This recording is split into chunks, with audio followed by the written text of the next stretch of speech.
år bachelor, yderligere 2-3 år kandidat. Hvor mange år bliver det? Hvor mange år af vores liv bruger vi ikke på bad? Kun én ting. Risk. Det handler om risk. Det handler om at tjene penge, få et godt job, kunne forsørge sig selv og sin familie. Alle disse ting nævner Allah subhanahu wa ta'ala i det her Koran. Og Allah siger så efterfølgende: hvis disse ting er jeg mere elsket end Allah og hans sendebud. Og hans sendebud, sallallahu alaihi wa sallam. Allah siger ikke bare, hvis I elsker disse ting mere end mig, så bare vent. Allah siger, nej. Allah siger subhanahu wa ta'ala, hvis I elsker disse ting mere end Allah og hans sendebud, og det at anstrenge sig i hans tjeneste, hvad så? Så bare vent. Ja. I har gået i skole her. I taler dansk. Ikke også? Hvis man står foran en lærer, og man slader om en ældre bølle, hvad siger han så? Han siger bare vent. Det er en trussel. Det er en trussel, han bruger, når man siger bare vent. Bare vent og se. Lige nu kan jeg måske ikke gøre dig noget. Lige nu gør jeg dig ikke noget. Men bare vent og se. Der vil komme en tid, hvor du vil fortryde det, du har gjort. Det er det, der ligger i det. Det er mening. Det er sådan, man bruger det her begreb. Det her talesprog. Allah subhanahu wa ta'ala truer her i andre ord. فَتَرَبَّصُوا så bare vent. حَتَّى يَأْتِيَ اللَّهُ بِأَمْرِهِ indtil Allah subhanahu wa ta'ala i henhold til sin vilje, sin bestemmelse, frembringer sin bestemmelse. Og så siger Allah subhanahu wa ta'ala, så det er en trussel. Så det er en befaling om at elske Allah og hans sendebud, og samtidig er der en trussel, at hvis ikke man gør det her, hvad er man så? Wallahu la yahdi al-qawm al-fasiqin. Allah retleder ikke det forbryderiske folk. I andre ord er man en forbryder, hvis man ikke elsker Allah subhanahu wa ta'ala og hans sendebud højere end alt andet. Og tænk nu engang. Kærlighed. Det kommer fra hjertet. Og iman. Når ulama definerer det, de siger også, iman det er hjertet.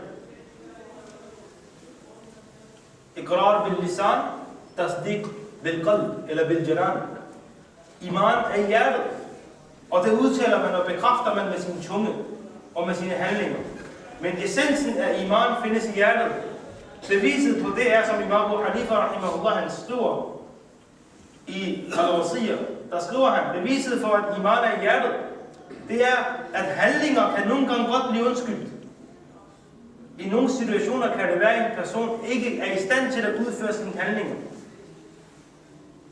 Det betyder, at de bortfalder. Han bliver undskyldt.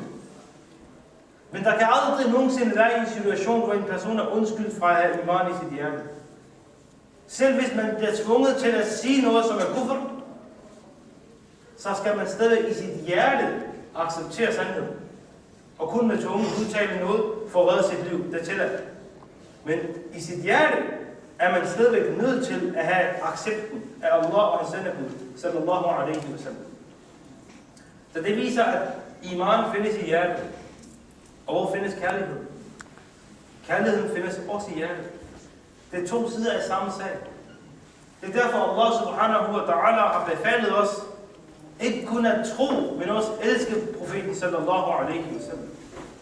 Fordi det er to sider af samme sag. Det er nært beslægtede ting. Og uden fuldkommen kærlighed til profeten sallallahu alaihi wa sallam, kan man heller ikke have fuldkommen iman. Det kan ikke lade sig gøre.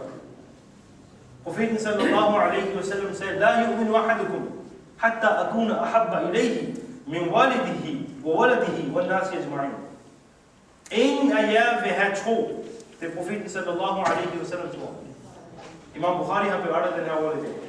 Det er fuldstændig velautentiseret. Ingen af jer vil have tro, iman, for end at jeg er ham mere elsket end hvad? Walidihi, wa waladihi, wa nasi ajma'in. Det er hans far, hans barn og alle mennesker. Eller hans forældre, hans børn og alle mennesker.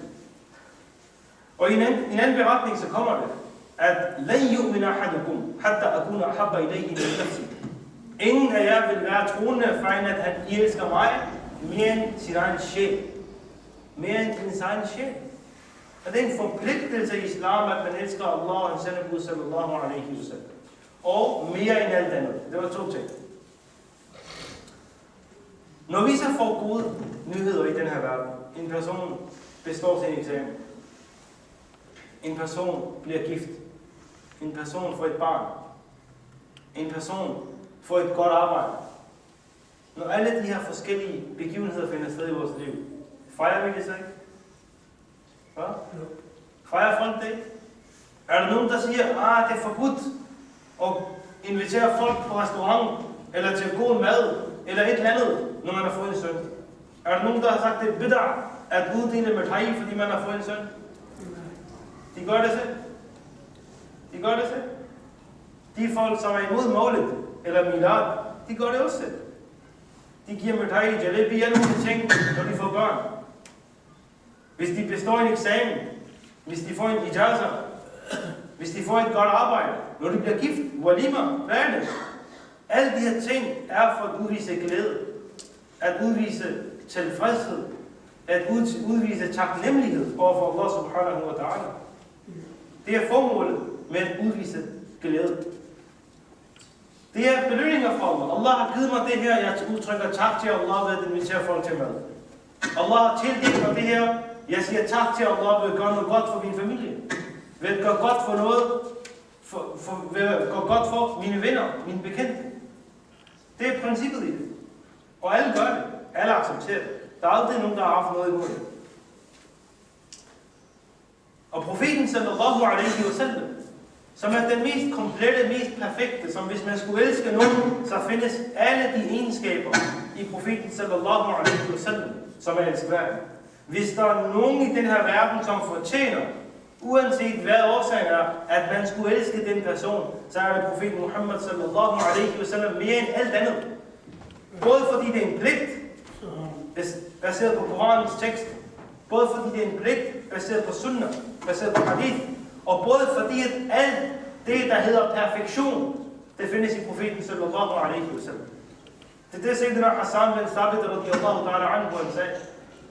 Det var det, han sagde. Nogen smukkere end dig, har mit øje aldrig set. Nogen bedre end dig, har nogle kvinder aldrig set. Det er som at, han siger, du er blevet skabt fri for alle fejl, alle mangler, og det er som at du er blevet skabt fuldstændig, som du ønskede. Det er, hvordan sahaba radiyallahu ta'ala anhum ajma'in, de så profeten sallallahu alaihi wa sallam. Uanset om man elsker nogen af fysiske årsager, eller personlige karakteristika, egenskaber, eller man har en relation til vedkommende, man ønsker at få gavn af den person, uanset hvilken årsag til kærlighed man overhovedet kan tænke sig, så er profeten Muhammad sallallahu alaihi wa sallam den Allah subhanahu wa ta'ala har gjort mest elskværdig på alle områder. På alle områder. Der findes intet, hvor der er nogen som helst grund til at elske nogen andre end ham, højere end ham. Det kan ikke lade sig gøre. Så når vi får belønninger og velsignelser fra Allah subhanahu wa ta'ala, og vi udtrykker taknemmelighed til Allah subhanahu wa ta'ala for alverdens gode ting, alverdens velsignelser, så er det Koranvers et bevis på, at man også skal udvise taknemmelighed over for profeten sallallahu alaihi wa sallams ankomst. Det kommer i Koran, قُلْ بِفَضْلِ اللَّهِ وَبِرَحْمَتِهِ فَبِذَلِكَ فَلْيَفْرَحُ, som der blev læst tidligere. Allah subhanahu wa ta'ala, han henvender sig til profeten sallallahu alaihi wa sallam. Sig, o elskede Muhammad sallallahu alaihi wa sallam, بِفَضْلِ اللَّهِ وَبِرَحْمَتِهِ, ved Allahs gunst, hans belønninger, hans gaver og hans rahma. Bemærk ordet rahma. Det er ikke bare et tilfældigt ord. Allah subhanahu wa ta'ala, han siger, når jeg giver jer min rahma, فَبِذَلِكَ فَلْيَفْرَحُ, ved disse ting, lad dem vise taknemmelighed. Det her, det er ikke bare en tilladelse. Lad dem. På dansk har man ikke den her form. Den er ikke så almindelig brugt, og derfor forstår folk ikke, hvad det betyder. Men det her, det er imperativ. Det er pålæggelse. Det er påduttet. Men almindeligvis på dansk har man kun anden person. Gør sådan og gør sådan. Hvis du skal sige om en tredje person, at han skal gøre sådan, så bruger man den her form. فَلْيَفْرَحُ. Så lad dem vise deres glæde. Det vil sige, det er en befaling fra Allah subhanahu wa ta'ala. Vis glæde, når jeg tildeler jer min fadl og min rahma. Og fortæl mig, hvilken fadl, hvilken rahma er større end profeten sallallahu alaihi wa sallam. Vi har allerede etableret, at profeten sallallahu alaihi wa sallam, er den største rahma, den største barmhjertighed og noget, Allah subhanahu wa ta'ala overhovedet har skabt for os. Der kan ikke være nogen tvivl om, at vi fejrer alverdens ting i den her verden, i vores liv. Men lige præcis når det kommer til profeten sallallahu alaihi wa sallam, så kommer folk og siger, at det er en bid'ah.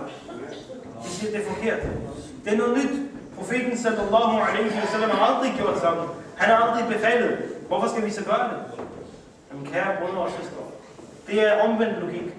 Hvor mange ting gør I ikke, som profeten sallallahu alaihi wa sallam aldrig nogensinde har gjort? Hvor mange ting gør I ikke, og I anser dem for at være tilladt? Hvornår har profeten sallallahu alaihi wa sallam delt søde sager ud, når han har fået en søn? Hvornår har profeten sallallahu alaihi wa sallam nogensinde holdt en konference? Hvilken som helst konference?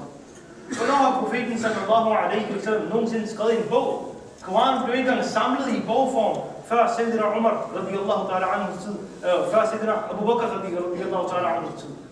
Og det var på Sayyidina Umars opfordring. Og i starten var de imod det, men de gjorde det bagefter. Koranen blev ikke samlet som en bog af profeten sallallahu alaihi wa sallam, så den mushaf, som vi har, den er også en bid'ah. Det at oprette skoler, gymnasier, hospitaler og tjene menneskeheden, er det ikke gode gerninger? Er det ikke gode gerninger? Er vi ikke blevet befalet at være gode mod hinanden og gøre gode ting? Folk siger, at det ikke er religiøse handlinger. Det er religiøse handlinger. At skrive islamiske bøger og lave da'wah på internet og andre steder, er det ikke belønningsværdigt?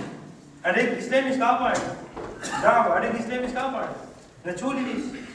Så det er alt sammen i orden, men når det kommer til at fejre profeten sallallahu alaihi wa sallam, så siger de, det er bid'ah. Og så refererer de til en bestemt hadith, som siger, at alle bid'ah er forkerte. Men kære brødre, det er vigtigt, at vi forstår, at ikke alle bid'ah er forkerte. Bid'ah-begrebet er ikke defineret ud fra én hadith. Hvis man skal definere noget inden for lov, så starter man med at samle alle de kildetekster, der har relevans for den problemstilling. Man tager ikke kun én tekst, og så på den baggrund definerer, hvad loven siger. Når der er undervise andre. Det gør man ikke. Det er forkert. Det er en forkert måde at udlede på. Så ligesom der findes en beretning, der siger, at enhver bid'ah er forkert, så findes der også en beretning, hvor profeten sallallahu alaihi wa sallam siger, man sanna fil islami sunnatan hasana, falahu ajruha, wa ajru man amila biha ba'd. Profeten sallallahu alaihi wa sallam siger, at enhver person, der introducerer en god, ny handling inden for islam, en ny praksis, han vil få belønning for det. Og han vil få belønning for det, når enhver person efter ham udfører den samme handling. Han får belønning for alle de personer, fordi han har startet den her gode, nye sædvaning for eksempel. Det er en hadith fra Sahih Muslim. Det er en hadith fra Imam Muslim, og den er også vel autentificeret. Så det viser os, at det er kun de forkerte handlinger, som går imod islam, som er forkerte. Men de handlinger, som stemmer i overens med de islamiske principper, de er fuldstændig lovlige og tilladt. Så siger de, jamen der er ikke noget, der hedder gode bid'ah og dårlige bid'ah. Det er kun bid'ah, alting er forkert. Fortæl det til Sayyidina Umar radiyallahu anhu. Sayyidina Umar radiyallahu ta'ala anhu, det er ham, som den første person i historien startede tarawih-bøn i jama'a, regelmæssigt. Profeten sallallahu alaihi wa sallam havde aldrig gjort det regelmæssigt. Han introducerede det, han gjorde det et par gange, så holdt han op. I hele Sayyidina Abu Bakr Siddiq radiyallahu anhus tid som khalifa, var der ikke tarawih i jama'a i moskeen. Det var der. Det er noget, Sayyidina Umar radiyallahu ta'ala anhu startede, og det er noget, han kaldte sikke en god bid'ah. Altså ni'mal bid'ah. Sikke en god bid'ah. Så det handler om at forstå begreberne. Når folk de misbruger begreberne, så formår de at skabe forvirring om noget, som der ikke har været forvirring om. Ud af alle de muslimske lande i dag, er der kun 3-4 lande.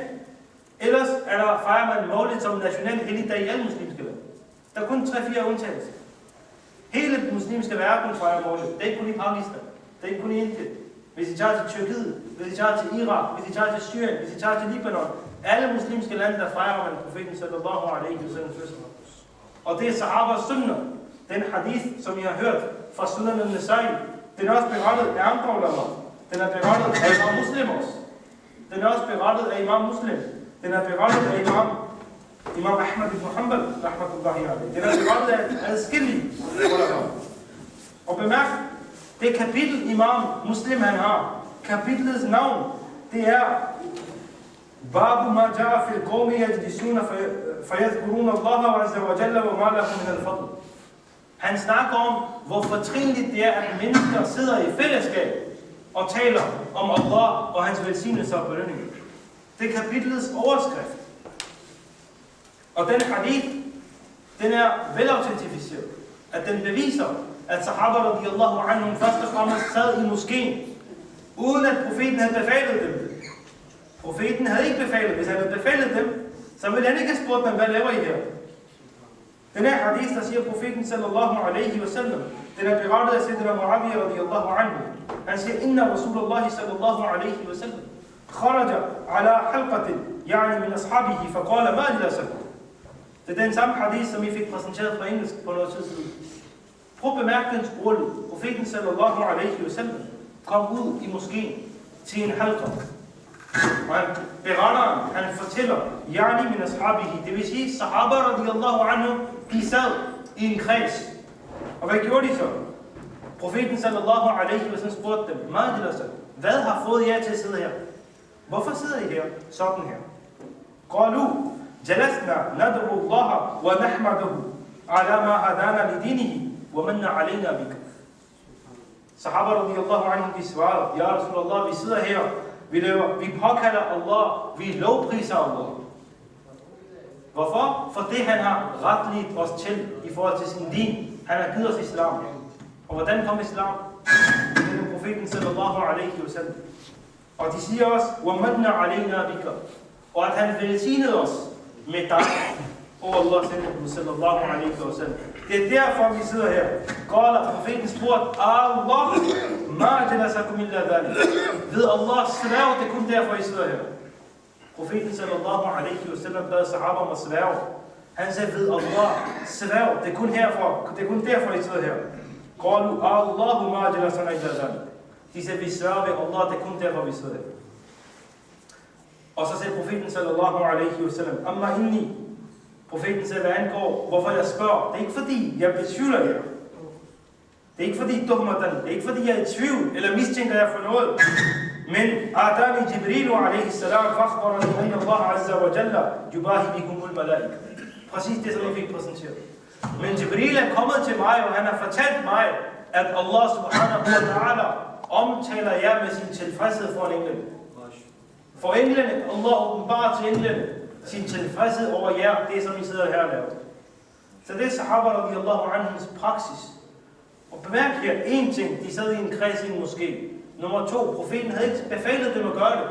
Hvis han havde befalet dem, havde han ikke bagefter spurgt dem, hvorfor sidder I her. Det var noget, de gjorde på eget initiativ ud af deres kærlighed. Det var deres måde at vise deres taknemmelighed til Allah subhanahu wa ta'ala. Og det er derfor, de sad. Og alligevel, på trods af det, så fik de belønning for det.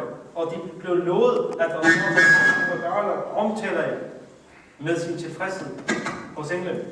Så pointen er, kære brødre, det er at forstå principperne. Hvis man forstår princippet i det, så vil man altid vide, hvad der er rigtigt og hvad der er forkert. Hvad gør vi her? Hvad sker der i Maulid arrangementet? Vi reciterer Koranen, vi har set. Vi reciterer Nasheed, vi har set. Vi holder taler om profeten sallallahu alaihi wa sallam fortrinlighed, for at genskabe forbindelsen til profeten sallallahu alaihi wa sallam. For at styrke vores kærlighed til profeten sallallahu alaihi wa sallam. Og det er det, vi har brug for. Så siger de, jamen sahaba har ikke fejret den sådan, som I gør. Men der er mange ting, sahaba radiyallahu ta'ala anhum ajma'in ikke har gjort sådan, som vi gør det. Men når princippet, grundlaget, essensen findes det samme sted, så er det tilladt, så er det legitimt. Og det er også den definition på bid'ah. Imam Ibn Hajar al-Asqalani rahmatullahi alayhi, en af de største lærte inden for al-Sunnah wal Jama'ah, hans kommentar til Sahih al-Bukhari er en af de mest udbredte, mest anerkendte. Som kommentar på det, Sayyidina Umar radiyallahu anhu, han sagde, så beretter han her.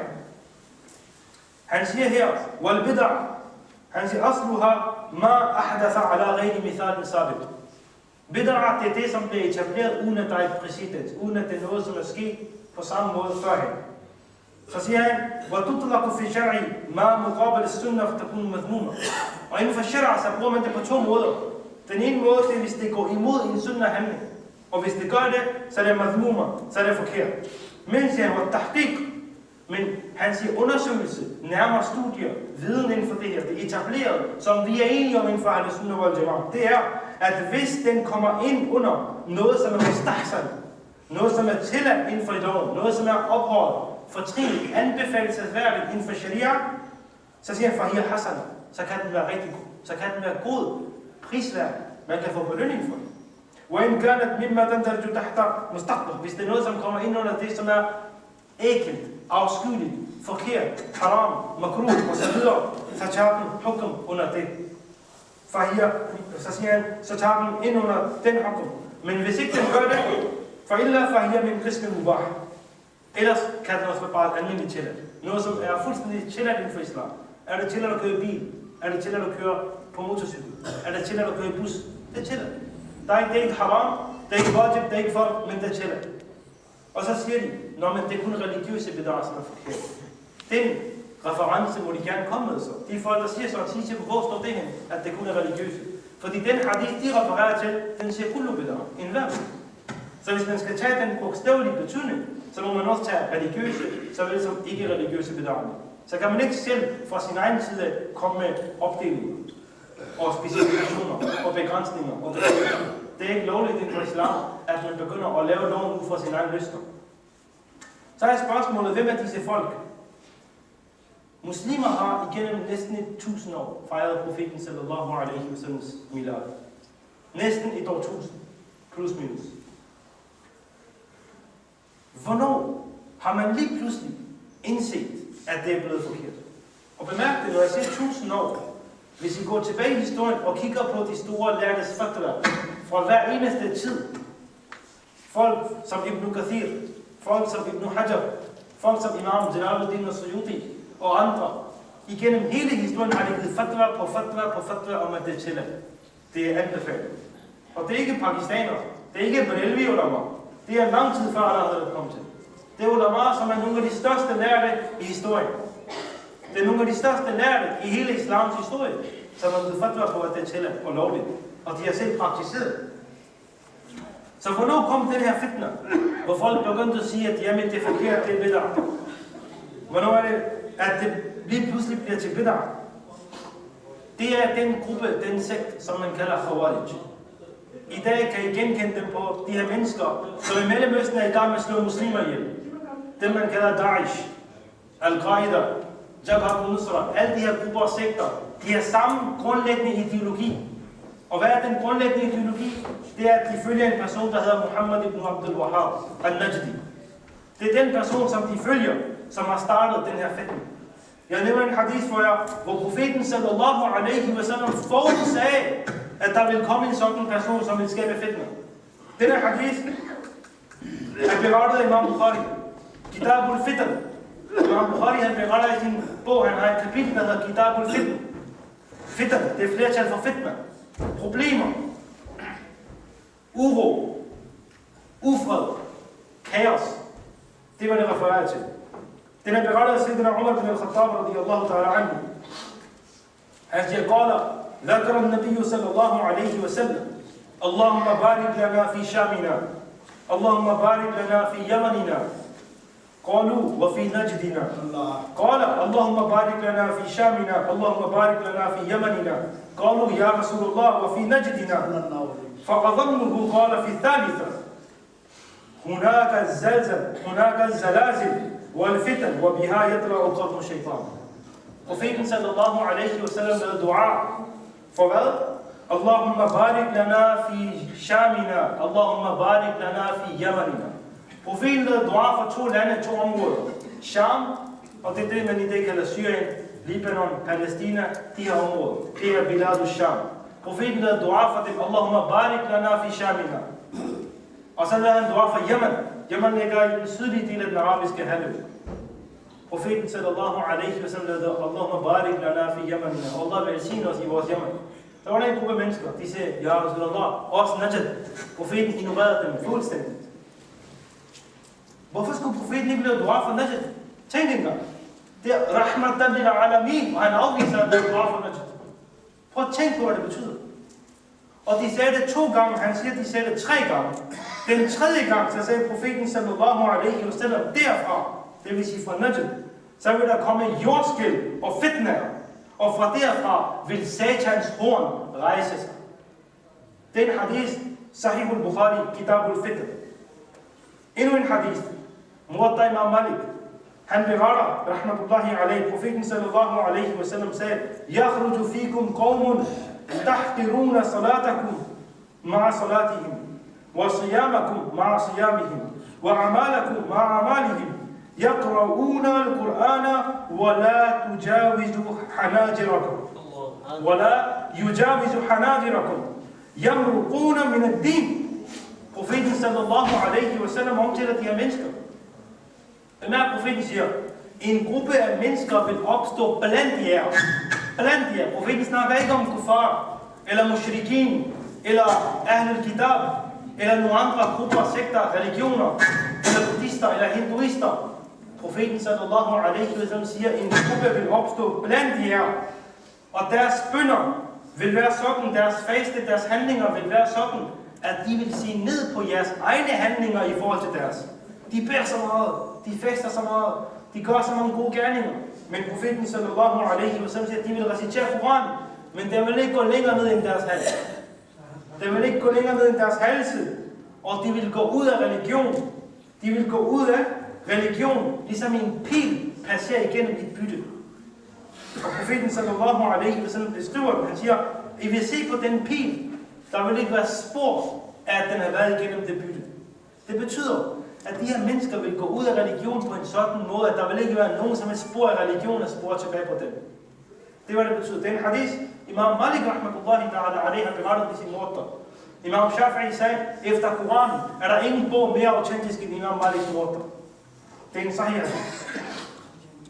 På samme måde er der en anden hadith, og der er masservis af hadith fra Imam Muslim, fra Imam Bukhari, fra andre sahaba radiyallahu ta'ala anhum ajma'in, som viser, at det, at man begår de her handlinger, de her mennesker, de her khawarij, de vil opstå blandt muslimerne. Så er spørgsmålet, hvem er khawarij i vores tid? Hvem refererer det her til? Jeg vil læse et kort citat for jer. Imam Ibn Abidin al-Shami rahmatullahi alayhi, en af Ahl Sunnah wal Jama'as, og især Hanafi-skolen, største lærer. Hans bog Radd al-Muhtar er en af de mest refererede Hanafi-fedtbøger i nyere tid. Han har et helt afsnit i Kitab al-Jihad, kapitlet om krig, om islamisk krigsførelse. Der er en sektion, der handler om oprør. Oprør. Folk, der gjorde oprør mod islam. Og så nævner han i dem, Matlabun fi atba'i Muhammad ibn Abdul Wahhab al-Khawarij fi zamanina. Han har et afsnit, hvor han siger, at dem, der følger Muhammad ibn Abdul Wahhab i vores tid, det er vores tids Khawarij. Så det er definitionen på, hvem Khawarij er. Det er de her mennesker, som profeten sallallahu alaihi wa sallam siger, at de vil forlade religion, ligesom en pil igennem et bytte. Til årsagen til at nævne de her ting for jer, det er ikke fordi, vi skal have de her mennesker. Vi føler dem med. Vi synes, det er synd for dem. Og det er vores formål og mening at invitere dem til sandhed. Og invitere dem til at forstå sandhed. Men det er de samme mennesker, som har den ideologi, som i dag dræber muslimer. De dræber muslimer i islams navn, hvilket ikke bare er haram, men det er decideret kufr. Og bemærk det her. I surat al-Nisa, vers nummer 93, Allah subhanahu wa ta'ala siger, وَمَنْ يَقْتُلْ مُؤْمِنًا مُتَعَمِّدًا فَجَزَاؤُهُ جَهَنَّمْ خَالِدِينَ فِيهَا وَغَضِبَ اللَّهُ عَلَيْهِ وَلَعْنَهُ وَعَدَّ لَهُ عَذَابًا عَظِيمًا. Allah subhanahu wa ta'ala siger, en person, som med vilje dræber en troende, en person, som med vilje dræber en troende, hans kompensation, hans straf er helvede. Og han vil forblive i den for altid. Allah er vrede over ham, og Allah har forbandet ham, og han har forberedt en storslået straf for en sådan person. Det er for de mennesker, som dræber muslimer med vilje. Så det er, hvad værdien af menneskeliv er, kære brødre. I dag er det nødvendigt for os at forstå, at de folk, som inviterer til, at man skal afvise profeten sallallahu alaihi wa sallam relation til ham, man skal afvise det at fejre profeten sallallahu alaihi wa sallams fødsel, det er de samme mennesker, som går ind for, at der er jorden at dræbe muslimer, fordi man anser dem for at være vantro eller frafald. Det er de samme mennesker, som skaber den her had, og som vi er trætte af hele tiden at tage afstand fra. Det er vigtigt, at vi beskytter vores unge. Det er vigtigt, at vi beskytter vores ældre imod de her misforståelser, som kommer fra mennesker, som næsten ikke har nogen religion at gøre. Som næsten har forladt islam og islams lære. Islam er rahma, det er barmhjertighed. Det er kærlighed til Allah, kærlighed til Allah subhanahu wa ta'ala og hans elskede selv. Det er barmhjertighed indbyrdes med andre mennesker, andre muslimer i særdeleshed, men også andre mennesker. Vi skal invitere folk til islam. Vi skal være et godt eksempel. Den bedste da'wah, de siger, at den bedste da'wah, det er et godt eksempel. Den bedste da'wah, det er profeten sallallahu alaihi wa sallam siger. Det er de her emner, som vi skal snakke om, og de ønsker, at vi skal ikke snakke om det her emner. De ønsker at forhindre os i det. Og det er netop fordi formålet er at afbryde forbindelsen til profeten sallallahu alaihi wa sallam. Og når det sker, så kan man bilde folk hvad som helst ind. Når barmhjertigheden forsvinder, når nåden forsvinder fra ens hjerte, så kan man gøre alt muligt. Så kan man blive hjernevasket til hvad som helst. Og det er det, I skal beskytte jer selv imod. Fordyb jer selv i kærlighed til profeten sallallahu alaihi wa sallam. Fordyb jer selv i kærlighed til Allah subhanahu wa ta'ala. Fordyb jer selv i kærlighed i henhold til Ahlus Sunnah wal Jama'as lære. Og beskyt jer selv imod den her fitna, som profeten sallallahu alaihi wa sallam har advaret os imod. Og i en beretning, så siger profeten sallallahu alaihi wa sallam endda, at hvis de er der, hvis jeg lever, når de dukker op, så vil jeg selv bekæmpe dem. Så det er vigtigt, at hvis vi ikke er i stand til at bekæmpe dem på en fysisk måde med våben, det skal vi heller ikke, så brug viden, forståelse, intelligens, argumentere, brug pennen. Pennen er vigtigere end sværd, og det er vigtigt for os, at vi tilegner os viden inden for islam, således at vi kan gå imod, således at vi kan forklare, hvad sandheden er. Således at folk ikke hele tiden skal bede os om at tage afstand, men de ved automatisk, at det her har ikke noget med islam. Det kræver arbejde, det kræver koordineret arbejde, det kræver, at vi tilegner os viden og bruger vores tid på vores ældre, på vores unge. Alle sammen, ikke kun børnene. Det er ikke kun børnene, der har behov for viden om islam. Vores ældre har også behov for viden om islam. Vores kvinder har behov for viden om islam. Vores mødre, søstre, alle har behov for viden om islam. Og kun med komplet viden vil man være i stand til at kunne gendrive disse grupper også. Må Allah give os tawfiq.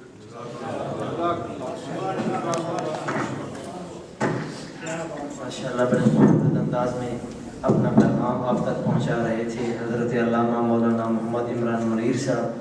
تو اب میں بلا تاخیر دعوت خطاب دینے جا رہا ہوں. استاد العلماء والفضلاء، پیکر اخلاص و وفا، عظیم شخصیت حضرت علامہ مولانا محمد ظہیر بٹ صاحب کو کہ آپ تشریف لائیں اور اپنے ملفوظ جاریہ سے ہمارے دلوں کو منور کریں. نعرہ تکبیر، اللہ اکبر، نعرہ رسالت، یا رسول اللہ، میلاد النبی زندہ باد، جاری رہے گا.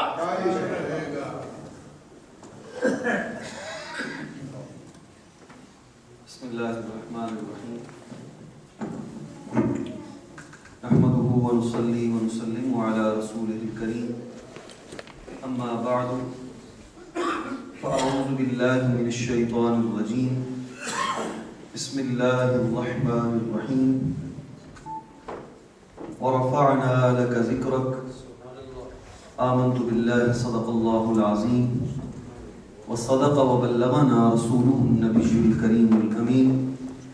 مولاي صل وسلم دائما ابدا على حبیبک خیر الخلق کلهم. حمد و صلات کے بعد گرامی مرتبہ علماء کرام، معزز و محتشم میرے بزرگوں، دوستوں اور عفت مآب ماؤں بہنوں بیٹیوں، السلام علیکم ورحمۃ اللہ وبرکاتہ. وقت بہت تیزی سے گزرتا جا رہا ہے اور مجھے اس چیز کا بڑی شدت سے احساس ہے کہ جب محفل طویل ہو جاتی ہے تو لوگ اکتاہٹ کا شکار ہو جاتے ہیں. اور اب محفل کے اختتام میں سوائے میری تقریر کی اور کوئی چیز حائل نہیں ہے. کوشش کروں گا کہ مختصر وقت میں اپنا پیغام دے کر اجازت حاصل کروں. لیکن ایک گزارش ہے، جتنا عرصہ آپ یہاں تشریف فرما رہے ہیں توجہ کے ساتھ، پورے انہماک کے ساتھ چند ایک معروضات جو آپ کی خدمت میں نے عرض کرنی ہے انہیں سماعت فرمائیے. اللہ کریم آپ تمام احباب کا یہ حسن انتظام اور ہم سب کی یہ حاضری اپنی بارگاہ میں قبول فرمائے. ہم سب کے لیے دنیا میں باعث برکت اور آخرت میں ذریعہ نجات بنائے. مجھ سے قبل دو علماء کرام نے محفل میلاد کے حوالے سے بہت شاندار مدلل دلائل کے ساتھ گفتگو فرمائی. ہو سکتا ہے آپ کے ذہن میں یہ بات آ رہی ہو کہ دلیلیں تو اور لوگ بھی بہت دیتے ہیں، قرآن و حدیث تو وہ بھی پڑھتے ہیں، ہم کس کی بات مانیں، کس کے پیچھے جائیں؟ ہر شخص قرآن اور سنت کی بات کرتا ہے، اسی قرآن و سنت کو پڑھ کے وہ کہتے ہیں کہ میلاد منانا بدعت ہے، حضور علیہ السلام نے نہیں منایا، صحابہ کرام نے نہیں منایا، جھنڈیاں نہیں لگائیں، محافل نہیں سجائیں، دیگیں نہیں پکائیں، لنگر نہیں بانٹے، تم سب کچھ کرتے ہو، یہ کہاں سے آیا؟ ایک بات عرض کرنی ہے، ہر قسم کے مسلکی تعصب کو بالائے طاق رکھتے ہوئے آپ کا جس بھی مکتب فکر سے تعلق ہے، آپ اس کے ساتھ اپنی وابستگی پوری طور پر رکھیں، اس پر کوئی اعتراض نہیں ہے، لیکن ایک بات دل کی کھڑکیوں کو کھول کر اور اس بصارت کی آنکھوں سے نہیں، دل کی بصیرت کی آنکھوں سے دیکھتے ہوئے اور حق کو قبول کرنے والے کانوں کو کھولتے ہوئے، یہ میرے ہاتھ میں اللہ کریم کا قرآن مجید ہے، کسی مفتی کی بات نہ سنیں، کسی عالم کی بات میں نہ آئیں، کسی خطیب کا خطاب نہ سنیں، کسی مفسر کا تفصیلی نوٹ نہ دیکھیں، کسی شخص کا اپنا بیان اور واعظ نہ سنیں، لیکن خالق کائنات جو کچھ فرما رہا ہے اسے تو مانیں، اللہ کریم جو کچھ فرما رہا ہے اسے تو تسلیم کریں۔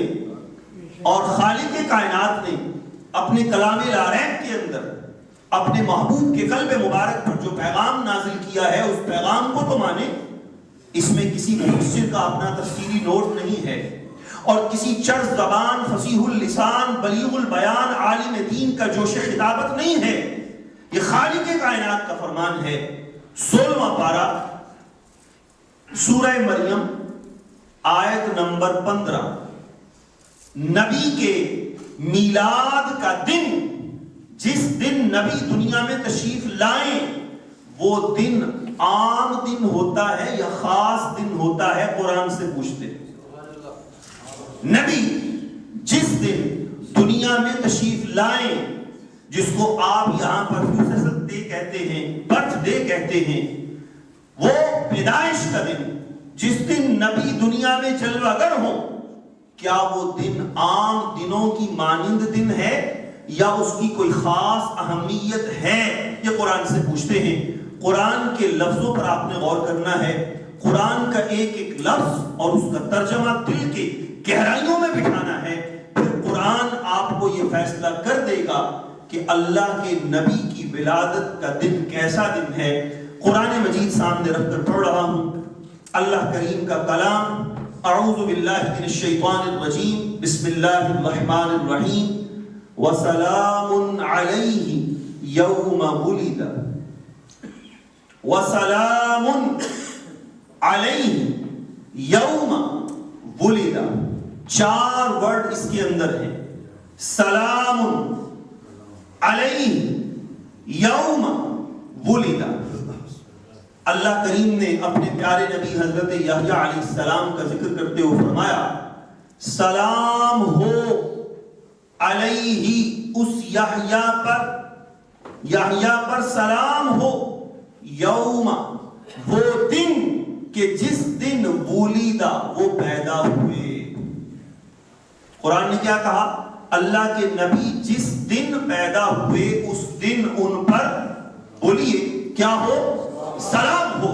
تو قرآن یہ کہہ رہا ہے نبی جس دن دنیا میں آئے اس دن اس پر سلام ہو۔ ہم آپ کو کہتے ہیں اپنا مکتبہ فکر نہ چھوڑیے، اپنی محافل نہ چھوڑیے، جس مذہب کے ساتھ آپ کا تعلق ہے اپنی وابستگی مضبوط رکھیے، لیکن قرآن کے اس پیغام کے مطابق لنگر نہیں بنانا، محفل نہیں سجانی، جھنڈیاں نہیں لگانی، لوگوں کو جمع نہیں کرنا، لیکن خدا کے لیے قرآن کے اس فیصلے کے مطابق لوگوں کو اکٹھا کر کے نبی پر درود و سلام ہی پڑھ لو۔ یہ تو قرآن کہہ رہا ہے وَسَلَامٌ عَلَيْهِ، اللہ کے نبی پر سلام ہو، یوم کا معنی دن، اور ولیدہ صحیح لفظ بنا ہے میلاد، میلاد ولیدہ سے بنا ہے، مولد ولیدہ سے بنا ہے، مولود ولیدہ سے بنا ہے۔ اللہ کا نبی جس دن پیدا ہو، قرآن کہتا ہے وہ دن عام نہیں ہے، اللہ خود نبی پر سلام بھیجتا ہے۔ تو پتا چلا نبی کی جلوہ گری ہو تو سلام ہونا چاہیے. جب حضرت یحییٰ کی جلوہ گری ہو سلام ہو. جب نبیوں کا امام دنیا میں تشریف لائے,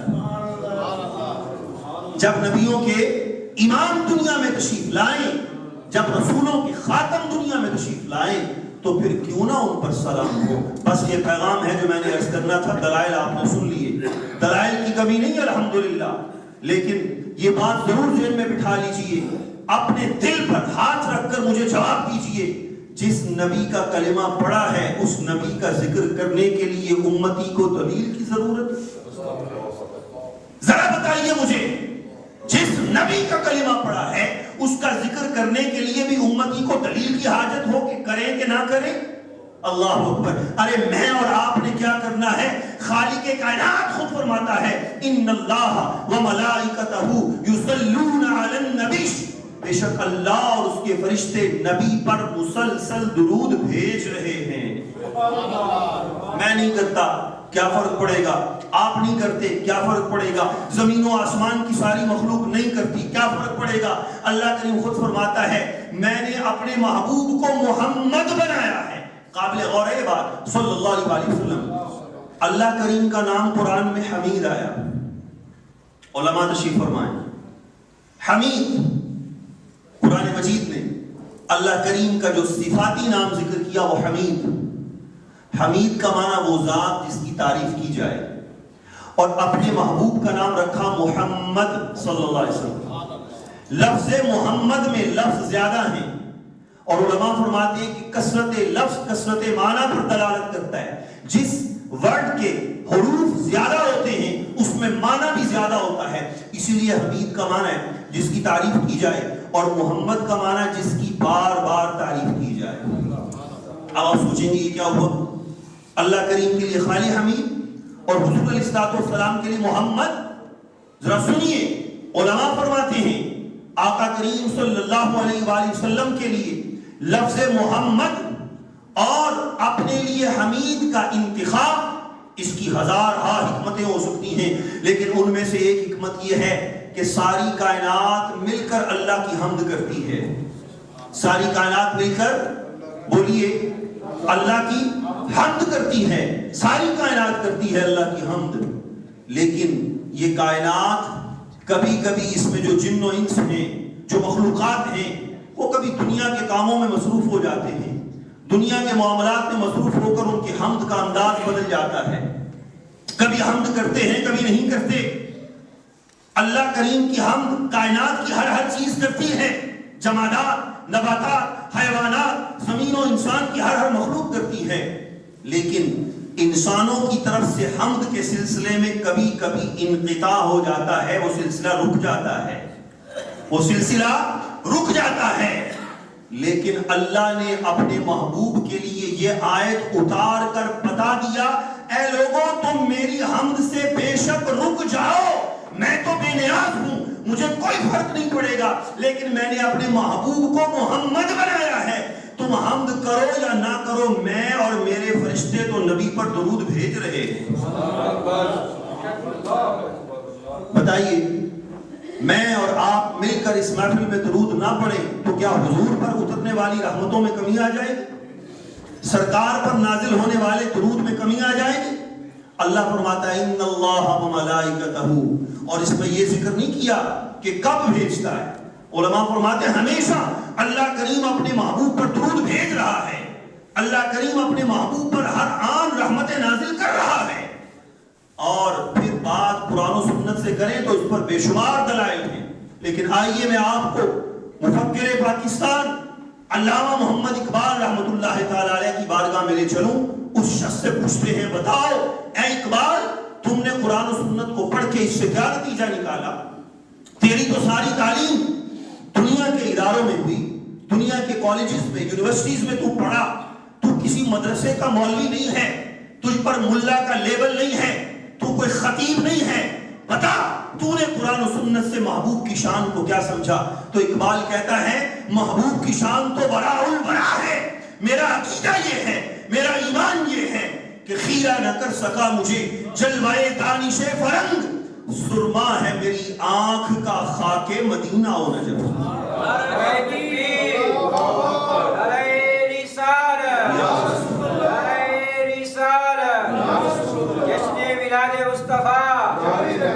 یہ بات کسی مولوی کی زبان سے نکلی ہوتی، لوگوں نے کہنا تھا مولوی جذبات میں کہتے ہیں. یہ تو اقبال کہہ رہا ہے، وہ اقبال جسے دنیا فلاسفر مانتی ہے، جس کی فکر کو دنیا تسلیم کرتی ہے. وہ کہتا ہے میں یورپ میں گھوما ہوں، میں یورپ کی یونیورسٹیز میں پڑھا ہوں، میں نے مشرقی مغربی علوم کو کھنگالا ہے، لیکن کھنگال کر میں کہتا ہوں کہ میں مغرب کی چکا چوند سے متاثر نہیں ہوا. میری آنکھوں میں کوئی جلوہ جچا ہی نہیں ہے. کیوں؟ اس لیے کہ میری آنکھ میں خاک مدینہ کا سرما لگا ہوا ہے. یہ بات خاک مدینہ کا سرما بنانا بڑے جذبات میں ڈوبی ہوئی بات ہے. اقبال کہہ رہا ہے، کوئی مولوی نہیں کہہ رہا. اور پھر اقبال حضور کی شان بیان کرتے کیا کہتا ہے؟ ہو نہ یہ پھول تو بلبل کا ترنم بھی نہ ہو. ہو نہ یہ پھول تو بلبل کا ترنم بھی نہ ہو، چمنے دہر میں کلیوں کا تبسم بھی نہ ہو. اور ہو نہ یہ ساقی تو میں بھی نہ ہو، خم بھی نہ ہو، بزم توحید بھی دنیا میں نہ ہو، تم بھی نہ ہو. اور خیمہ افلاک کا استادہ اسی نام سے ہے. خیمہ افلاک کیا ہوتا ہے؟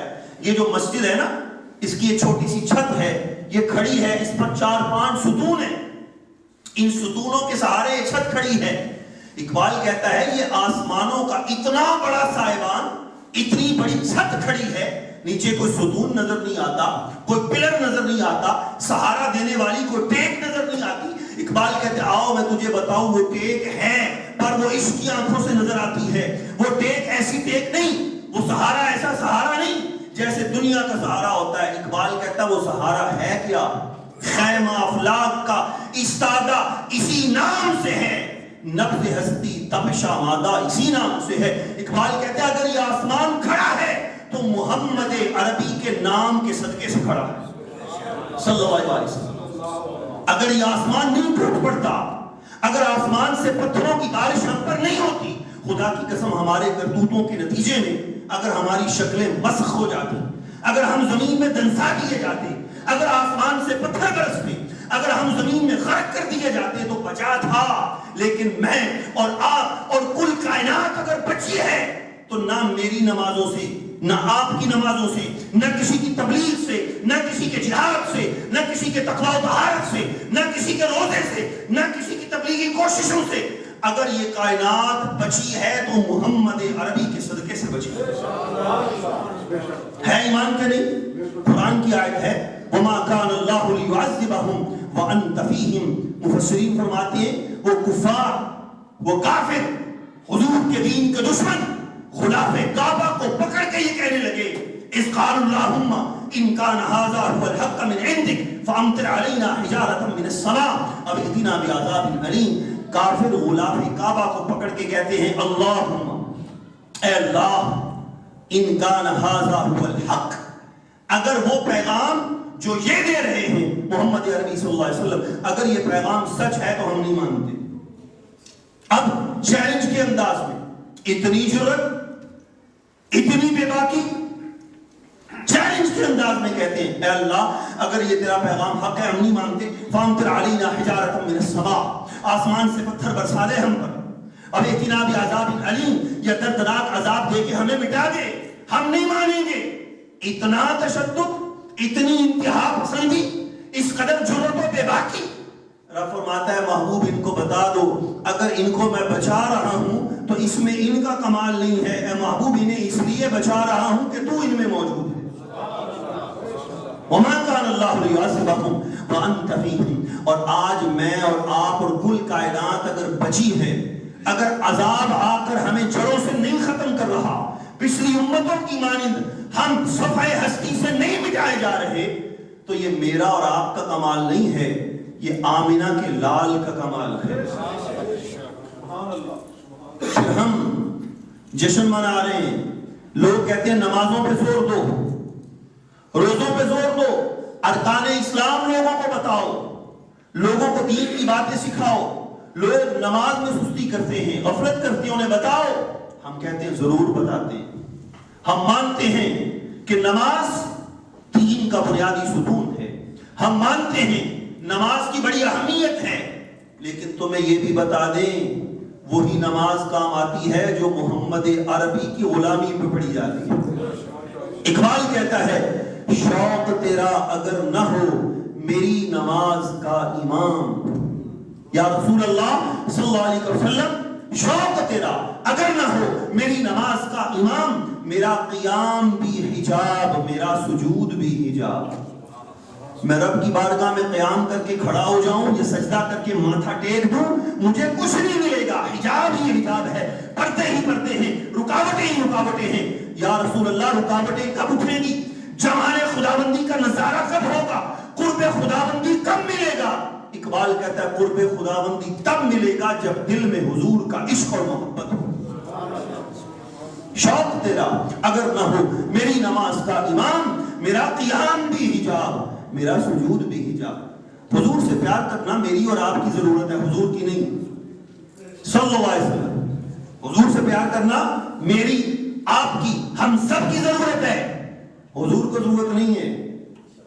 توجہ سے سنیے بات، دنیا میں آج تک یہ اصول رہا ہے، ہر انصاف پسند طبیعت کا یہ فیصلہ ہے، ہر منصف مزاج شخص کا یہ فیصلہ ہے کہ کوئی کسی کا خیر خواہ ہو، کوئی کسی کا ہمدرد ہو تو وہ اس سے وفا کرتا ہے، وہ اپنے محسن کے احسان کو یاد رکھتا ہے۔ شرط یہ ہے کہ بندہ اصل نسل کا ہو، نسلی بندہ ہو تو محسن کو نہیں بھولتا، جی اصلی بندہ ہو، اس کی رگوں میں سچا خون دوڑ رہا ہو تو محسن کے احسان کو نہیں بھولتا، محسن کے احسان کو یاد رکھتا ہے۔ یہ ساری دنیا کا دستور ہے، سارے مذاہب سے مانتے ہیں کہ محسن کے احسان کو یاد رکھا جاتا ہے۔ اور رب کعبہ کی قسم، کائنات میں کوئی کسی کا اتنا بڑا محسن نہیں ہے جتنا میرا آقا اپنی امت کا محسن۔ ایمان ہے کہ نہیں اس پر؟ بولیے، جتنا احسان میرے آقا کا ہم پر اور کل کائنات پر ہے، اتنا احسان اور کسی محسن کا ہم پر یا کل کائنات پر ہرگز نہیں۔ یہ قرآن کا فیصلہ ہے، یہ حدیث کا فیصلہ ہے۔ اس دنیا میں بھی احسان ہے تو میرے آقا کا، آخرت میں بھی احسان ہوگا تو میرے آقا کا۔ آپ جانتے ہیں جب دنیا سے جائیں گے آنکھیں بند ہو جائیں گی۔ ابھی مولانا اویس صاحب انگلش میں آپ کو بتا رہے تھے، جب میری اور آپ کی آنکھیں بند ہو جائیں گی نا تو پھر پتہ چلے گا مدینے والے تاجدار سے محبت و پیار کس کام آتا ہے۔ ابھی تو نہیں پتہ چلتا، ابھی تو لوگ دیکھتے ہیں جناب وہ بھی تو دنیا میں زندگی گزار رہے ہیں، وہ بھی تو کامیاب ہیں، انہیں بھی تو رب روزی دے رہا ہے، جو اسے نہیں مانتے وہ بھی کامیاب ہیں، کیا ضرورت پڑی ہے؟ یہ جب آنکھیں بند ہوں گی پھر پتہ چلے گا محمد عربی کا پیار کیسے کام آتا ہے۔ جب انسان دنیا سے جاتا ہے اس کے راستے میں سب سے پہلا مشکل مقام اس کی قبر آتی ہے، قبر کے بعد مشکل مقام میدان حشر ہے، پھر میدان حشر میں پل صراط ہے، پھر پل صراط کے ساتھ میزان ہے جہاں نیکیاں تولی جائیں گی۔ اور خدا کی قسم ان چاروں مقام میں سے کوئی مقام بھی ایسا نہیں ہے جہاں میرے آقا موجود نہیں ہوں گے۔ میں جس اولاد سے پیار کرتا ہوں، آپ جس اولاد سے پیار کرتے ہیں، ہم سب لوگ اپنی اولاد سے پیار کرتے ہیں، بیوی بچوں سے پیار کرتے ہیں، دوست احباب سے پیار کرتے ہیں، آنکھیں بند ہوتی ہیں، سب زیادہ سے زیادہ قبر کی دیواروں تک ساتھ دیتے ہیں، قبر کے اندر کوئی نہیں جاتا۔ مال پیچھے رہ جاتا ہے، عیال پیچھے رہ جاتا ہے، آل پیچھے رہ جاتی ہے، گھر والے پیچھے رہ جاتے ہیں، ہر وقت آپ کے سامنے محبت قدم کرنے والے پیچھے رہ جاتے ہیں، آپ کو اپنی آنکھوں کا تارا کہنے والے پیچھے رہ جاتے ہیں، آپ کو اپنا لاج دلارا کہنے والے پیچھے رہ جاتے ہیں، ہر وقت آپ کی یاد میں آہیں بھرنے والے پیچھے رہ جاتے ہیں۔ لیکن خدا کی قسم جہاں کوئی نہیں جاتا وہاں میرے آقا تشریف لے آتے ہیں۔ ابھی آپ نے سنا مولانا وائس صاحب کیا فرما رہے تھے، پہلا سوال رب کون ہے، جواب دے دیا، جان نہیں چھوٹی، پھر پوچھا دین کیا ہے، جواب دے دیا، بات ختم نہیں ہوئی۔ اللہ اکبر، بات ختم کہاں ہوگی؟ جب محمد عربی صلی اللہ علیہ وآلہ وسلم کے بارے میں سوال ہوگا، بتا اس ہستی کے بارے میں دنیا میں کیا کہا کرتا تھا، کیا یہی کہتا تھا میلاد نہیں منائیں گے، خوشی نہیں کریں گے؟ ارے تیرے گھر میں بیٹا ہو تو تو میلاد منائے. میلاد کا معنی ولادت، ولادت خوشی کا دن، پیدائش کا دن. تیرے گھر میں بیٹا ہو تو کبھی مفتی صاحب سے آ کر نہیں پوچھا مفتی صاحب بیٹا ہوا ہے لڈو بانٹوں کہ بریانی، گوشت پکاؤں یا زردہ، پلاؤ بانٹوں یا میں بازار سے کوئی چیز لا کر؟ اب تو کبھی فتوے کا خیال نہیں آیا، کبھی دل میں خیال نہیں آیا کسی عالم سے جا کر پوچھ لے خوشی کیسے منائیں. سب کو دعوتیں، سب کو مبارکبادیں، چہرہ کھل رہا ہے، آنکھیں چشمے سے ابل رہی ہیں جوش سے، دل مسرت سے، رقص کنا ہے، سب کچھ ہو رہا ہے. کبھی کسی سے نہیں پوچھا ارے میرے گھر میں نعمت آئے میں جشن مناؤں، تیرے گھر میں اولاد آئے تو جشن منائے، اور میرا محبوب اللہ کا محبوب کل جہانوں کی رحمت بن کر تشریف لائے اور پھر جشن نہ منائے. ذرا دل سے پوچھئے، دل سے پوچھئے جو آقا کل جہانوں کی رحمت بن کر تشریف لائے ہیں، جنہوں نے حشر میں بھی کام آنا ہے، میدان محشر میں کون کام آئے گا؟ آقا کریم صلی اللہ علیہ وآلہ وسلم کام آئیں گے. تاجدار گولڈا نے کیا خوب کہا، وہ فرماتے ہیں یوتی کا رب کا داس تساں فتردہ تھی پوری آس اساں. یا اللہ تو نے اپنے محبوب کو فرمایا وَلَسَوْفَ يُعْتِيكَ رَبُّكَ، اے حبیب آپ کا رب آپ کو اتنا دے گا، اتنا دے گا، اتنا دے گا فتردہ کہ تم راضی ہو جاؤ گے. یہ کون کہہ رہا ہے؟ اللہ خالق کائنات فرما رہا ہے اے پیارے ہم تمہیں اتنا دیں گے کہ تم راضی ہو جاؤ گے. تاجدار گولڈا کہتے ہیں یوتی کا رب کا داس تساں. داس کا معنی اطلاع، دسنا پنجابی سے. رب نے تانوں دسے ہیں، رب نے آپ کو بتایا ہے کیا کہ یوتی کا رب کا، آپ کا رب آپ کو دے گا. تاجدار گولڈا پھر میل اشارہ رحمۃ اللہ علیہ فرماتے ہیں حضور یوتی کا رب کا داس تساں فتردہ تھی پوری آس اساں. حضور ساڑھے بھی آس پوری ہوئی، ہمیں امید ہے کہ آپ تب تک راضی نہیں ہوں گے جب تک اپنی امت کی بخشش نہیں کروا لیں گے. فتردہ تھی پوری آس اساں لجپال کرے سی پاس اساں، لجپال کرے سی پاس اساں وشفا تشفا صحیح پڑھی نا. یہ قرآن و حدیث کا مفہوم ہے جو عارف گولڈا فرما رہے ہیں، قرآن و سنت کا مفہوم ہے. قیامت کے دن بھی اگر کسی نے کام آنا ہے تو میرے آقا صلی اللہ علیہ وآلہ وسلم نے کام آنا ہے. جہاں نہ ماں کام آئے نہ باپ کام آئے. قرآن کہتا ہے یوم یفر المرء من اخیہ وامہ وابیہ، یہ تو قرآن کہہ رہا ہے.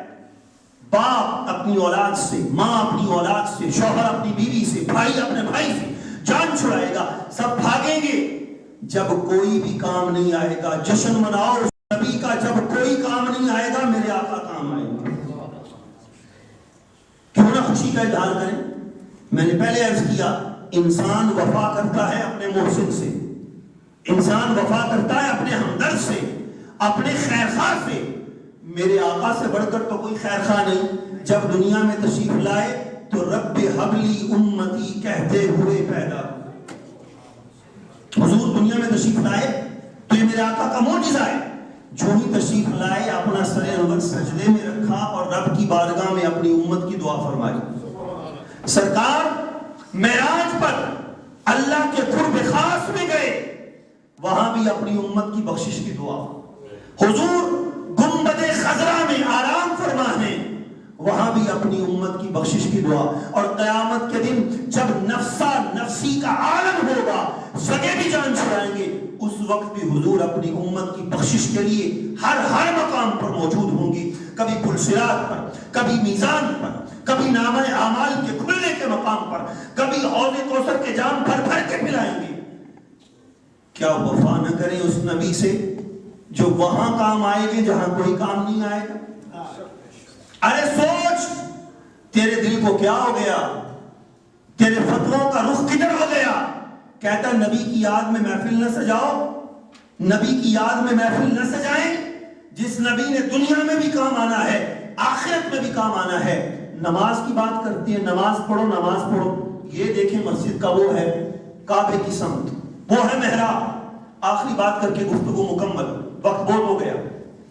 حضور کے عشق کی بات آخری بات اس لیے عرض کی ہے کہ آج کی محفل کی آخری بات، وگرنہ تو زندگی بھر بھی بیان کرتے رہیں تو یہ حسن ایسا ہے کہ لذتوں میں کمی نہیں آتی، انسان کی طبیعت سیر نہیں ہوتی اور روح کی سرشاری بڑھتی چلی جاتی ہے۔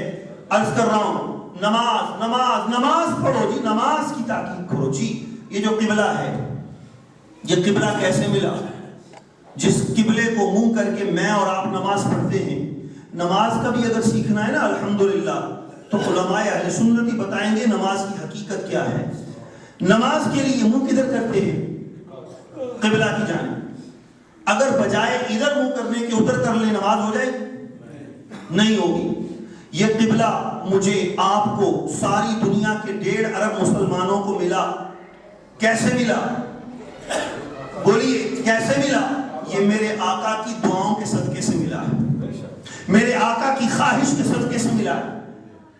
اٹھائیے بخاری شریف، 17 مہینے مدینہ طیبہ آنے کے بعد سرکار بیت المقدس کی جانب منہ کر کے نماز ادا فرماتے تھے، لیکن دل میں خواہش تھی کاش ہمیں کعبۃ اللہ کریم عطا فرمائے۔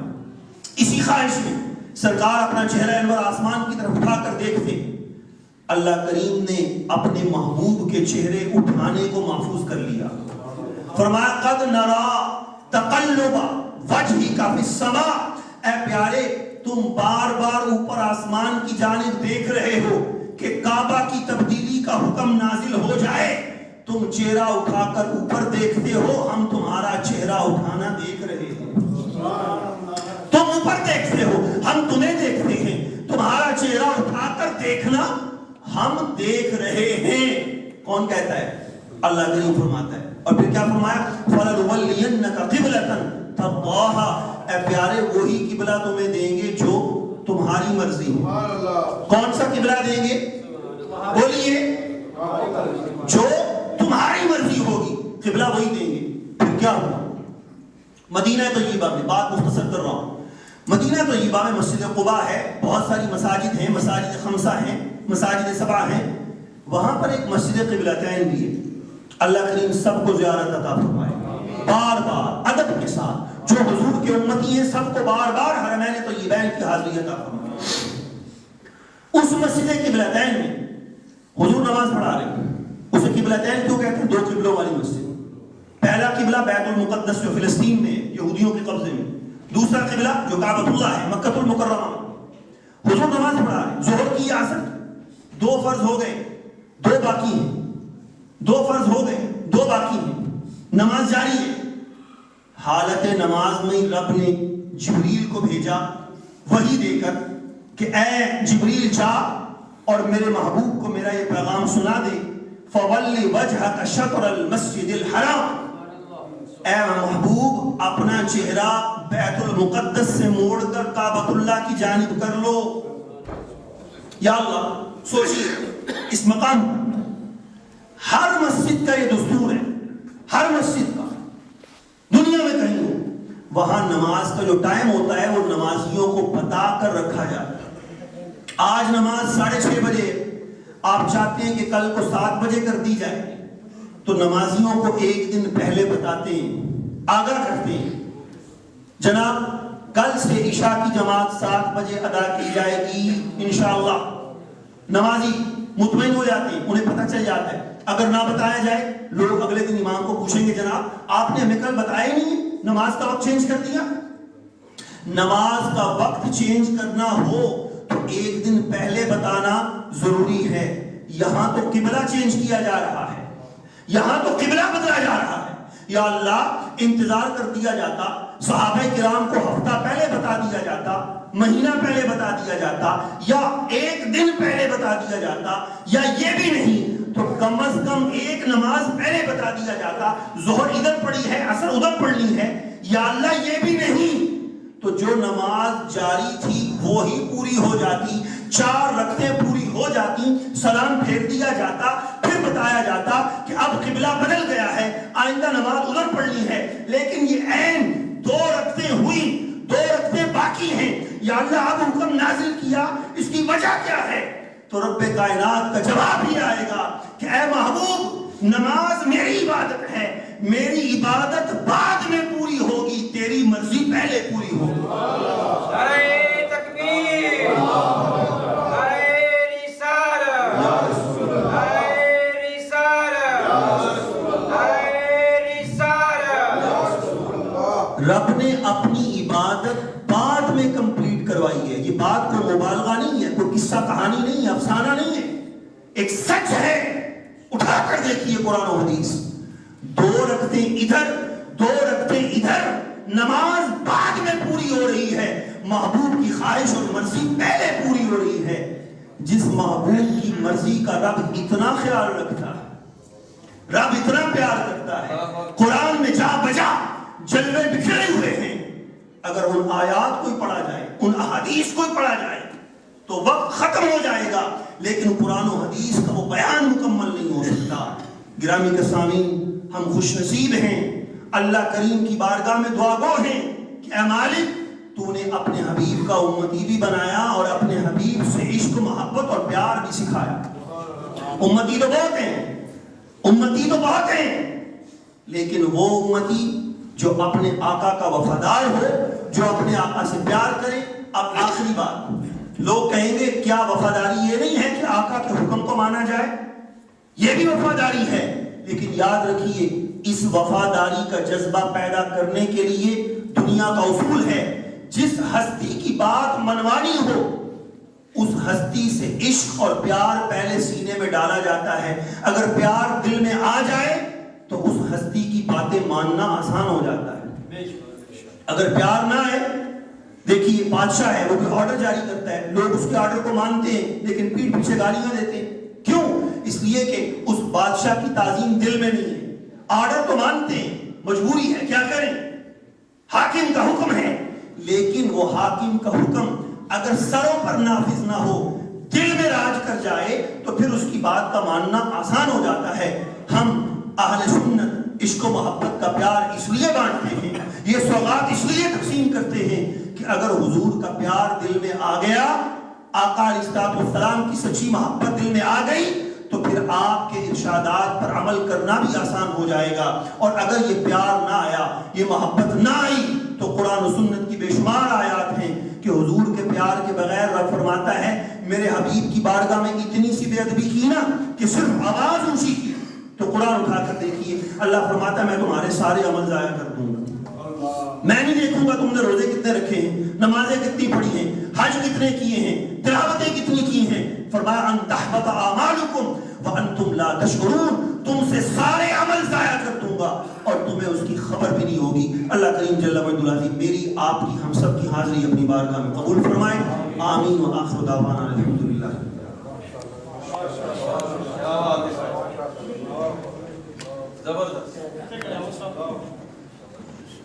ماشاءاللہ بڑے خوبصورت انداز میں ہمارے قلوب و ذہان کو محبت رسول سے منور کر رہے تھے استاد العلماء والفضلاء حضرت علامہ مولانا محمد ظہیر بٹ صاحب۔ تو اب میں اپنے خیالات کا اظہار کرنے کے لیے دعوت دے رہا ہوں جناب آغا ٹیپو صاحب کو کہ وہ تشریف لائیں اور اپنے خیالات کا اظہار۔ بسم اللہ الرحمن الرحیم، السلام علیکم ورحمۃ اللہ وبرکاتہ۔ سب سے پہلے میں سارے علماء دین جو ہمارے یہاں تشریف لائے میں ان کا شکریہ ادا کرتا ہوں، خاص کر امام ظہیر بٹ صاحب، جناب امام عمران صاحب، جناب قاری بابر صاحب، قاری اویس صاحب جو ڈنسے سے آئے ہیں ان کا شکریہ ادا کرتا ہوں، جناب فرید شاہ صاحب کا شکریہ ادا کرتا ہوں، اور ہمارے بہترین پیارے دوست امین گجرخانی صاحب یو کے سے تشریف لائے، ان کا بھی میں بہت دلی شکریہ ادا کرتا ہوں۔ جہاں پہ قاری محمد فیض صاحب کا بھی میں شکریہ ادا کرتا ہوں کہ انہوں نے مہمان نوازی کی یہاں پہ، اور حاجی غلام مصطفیٰ صاحب جو کہ قائم مقام مدنی مسجد کے صدر ہیں اس وقت، وہ بھی تشریف لائے ہمیں، ہمارے لیے بہت باعث بشارت ہے۔ قاری محمد بابر صاحب جی تشریف رکھتے ہیں، انہوں نے بورڈ کا بھی بہت شکریہ۔ باقی حاجی عابد صاحب اور حاجی سیٹھی صاحب کو بنائے سے تشریف لائے، ان کا بھی شکریہ ادا کرتا ہوں۔ شیخ طاہر صاحب، شیخ ظہیر صاحب، مطلوب صاحب جو صدر ہیں پاکستان سینٹر کے اڈنسے میں، ان کا بھی میں شکریہ ادا کرتا ہوں، خالد بٹ صاحب کا بھی۔ کہ وہ تشریف لائے. نعیم اختر صاحب ہیں, ان کا بھی شکریہ ادا کرتا ہوں. اور اختر صاحب, ہاں جی, وہ کوپن ایریا سے ہیں, ان کا بھی شکریہ ادا کرتا ہوں. اور سب کے لیے ہماری سب کی طرف سے آپ سب کو بہت بہت شکریہ کہ آپ اتنی دور سے تشریف لائے, اور خاص کر اس موسم میں کہ بھی کہ باہر طوفان ہے, لیکن اللہ تعالیٰ آپ کا خیر اسلام واپس لے کے جائے گا. باقی مدنی مسجد کی کمیٹی کی طرف سے اور میں آپ کی طرف سے اپنے اس کمیٹی کی طرف سے بھی آپ کا بہت بہت شکریہ ادا کرتا ہوں. اور خاص کر ہمارے دوست کامران صاحب اور ان کے بھائی ابھی 2-3 دن ہوئے عمرے سے واپس آئے ہیں, ان کو بھی ہم مبارکباد دیتے ہیں کہ ان کا عمرہ اللہ تعالیٰ عمرہ قبول فرمائے. تو اب اس کے بعد میں زیادہ آپ کا وقت نہیں لیتا کیونکہ وقت بہت ہو چکا ہے. اب نماز عشاء ہوگی, نماز عشاء کے بعد انشاءاللہ دعا کی جائے گی. جو آدمیوں نے ہمیں دعا کا کہا ہے ان کے لیے دعا کی جائے گی, اور پھر انشاءاللہ لنگر تقسیم ہوگا, وہ حال میں ہوگا. تو پلیز آپ دعا بھی کر لیں. چلیں, امام صاحب کہہ رہے ہیں کہ دعا بھی کر لیں, تو آج ابھی میں امام صاحب کو دیتا ہوں کہ دعا کر لیں. اور خاص کر میں اپنے کمیٹی کے جو ممبر ہیں حاجی ظہور صاحب, ان کا بھی شکریہ ادا کرتا ہوں کہ انہوں نے اس میلاد میں بہت بڑا حصہ ڈالا ہے, اور ان کے گھر والوں کا بھی, اور جنہوں نے اس میلاد میں ہماری مدد کی ہے, سب کو شکریہ ادا. السلام علیکم.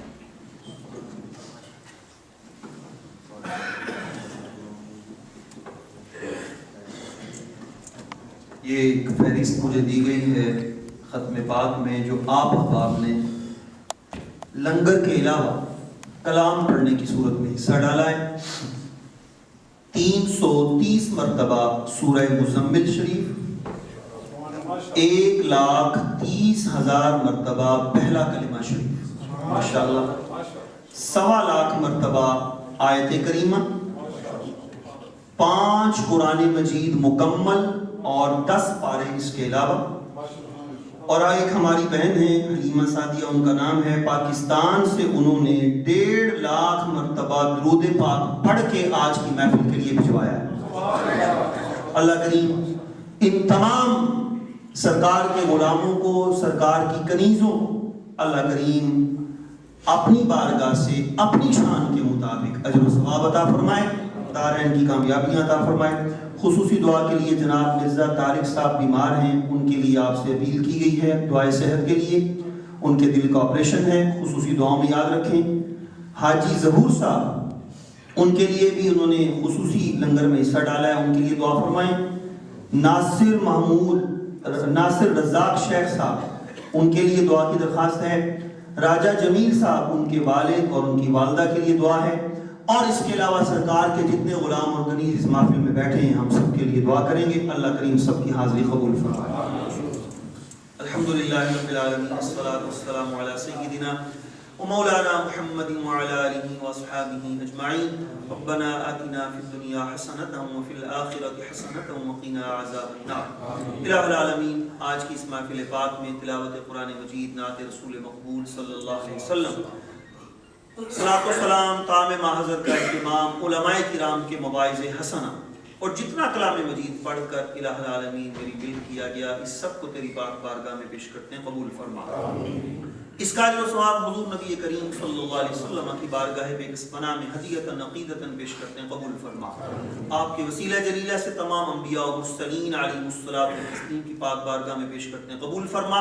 سرکار کے والدین کریمین, آباء و اجداد, شہزادے شہزادیاں, ازواج مطہرات, ائمہ اہل بیت اطہار, بالخصوص امام حسن و امام حسین رضوان اللہ علیہم اجمعین کی پاک بارگاہ میں پیش کرتے ہیں, قبول فرما.